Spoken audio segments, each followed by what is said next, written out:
Okay, let's go back up to problem number 3. No, so sorry. Number 2. I told you there were 2 different ways to solve it, and I forgot to show you the second way. So one way that you could have looked at it was like this, all the way across. And now what does it look like? It should look like a trapezoid to you, okay? So if we used a trapezoid in a semicircle,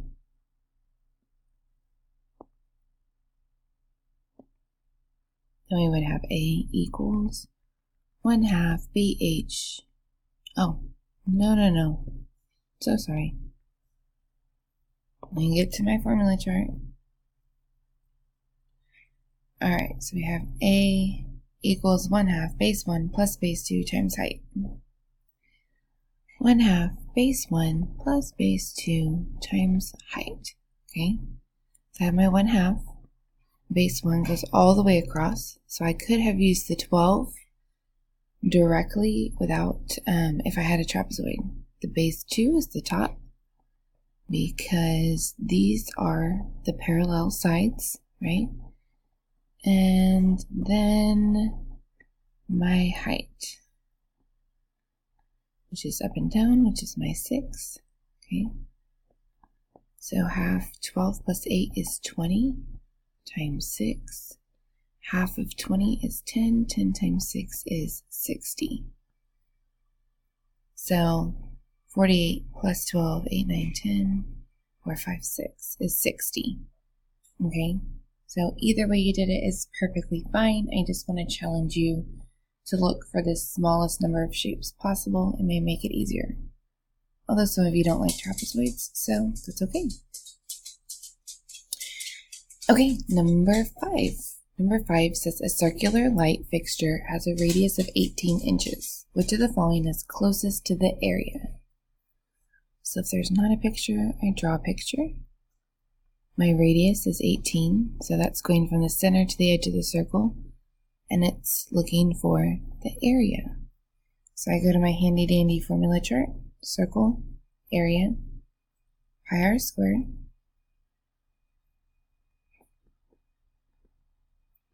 So I plug in pi, 3.14. My radius is 18. It gave it to me, and I have to square it. Okay? So the important part is knowing that squared is multiplying the number by itself. So I need to do 18 times 18. 8 times 8 is 64. 8 plus 4, or 8 plus 6 is 14. 0, 1 times 8 is 8. 1 times 1 is 1. 4, 8, 9, 10, 11, 12. 1, 2, 3. So 324 times 3.14.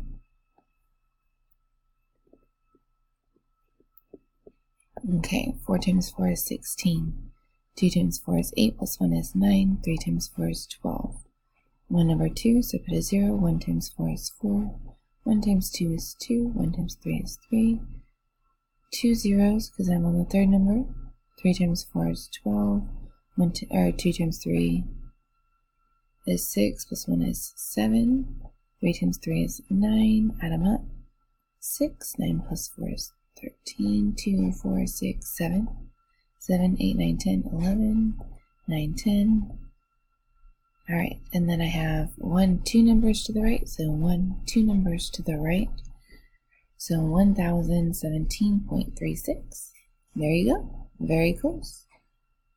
And it's not exact because it says which is closest, so it's perfect. Alright, number 6. Alright, so we have a frisbee for tournaments. If it kind of looks like canes. Kanye. The Y would be different. Anyways, so the frisbee has an approximate circumference of 15.7 inches. Which of the following best describes pi? Okay. So it gave us my radius, and I'm talking about circumference. So there's 2 circumference formulas. C equals pi d, and C equals 2 pi r. Okay. So look at how all these have pi by themselves. So I want to change my equation so I get pi by itself. So if you think back to like 6 equals 2x, right? So if I wanted to get x by itself, you guys all know this is multiplication, so I'd do the opposite operation and I would divide both sides by 2. Those would cancel and I would get that x is 3. So we're going to do that same process over here. So let's see if I do it on pi and d. So if I divide by the diameter, that gets rid of it. And pi is equal to the circumference divided by the diameter, which is something that we've done in class as well. So I know that the circumference is 15.7.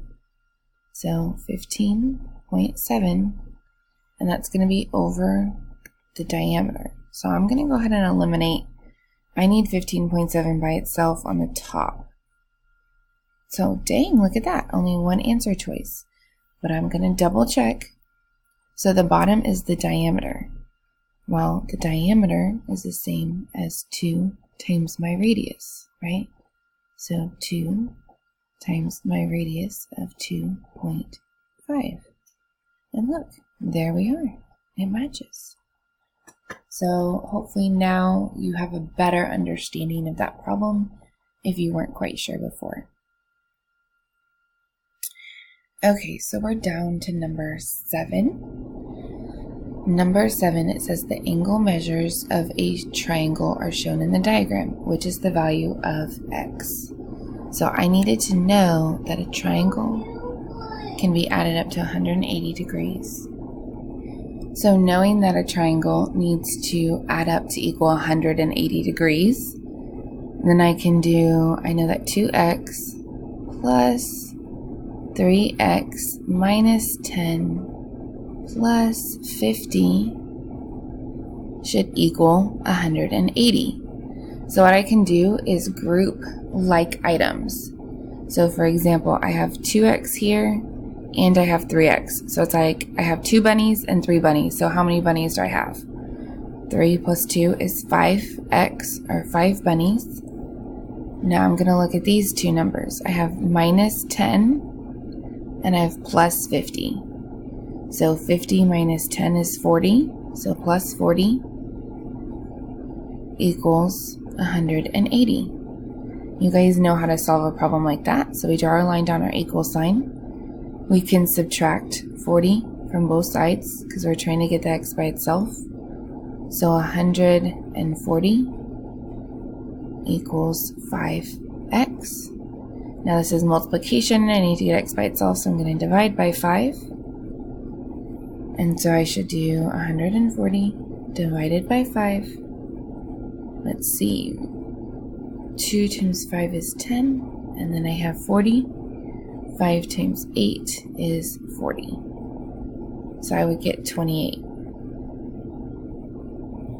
Now, not all of us were comfortable with the 2 variables, and that's okay.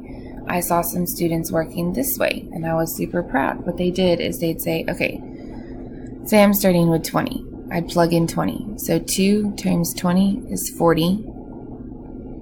3 times 20 is 60, minus 10 is 50, and then they added these up. So 50 plus 50 is 100, plus 40 is 140.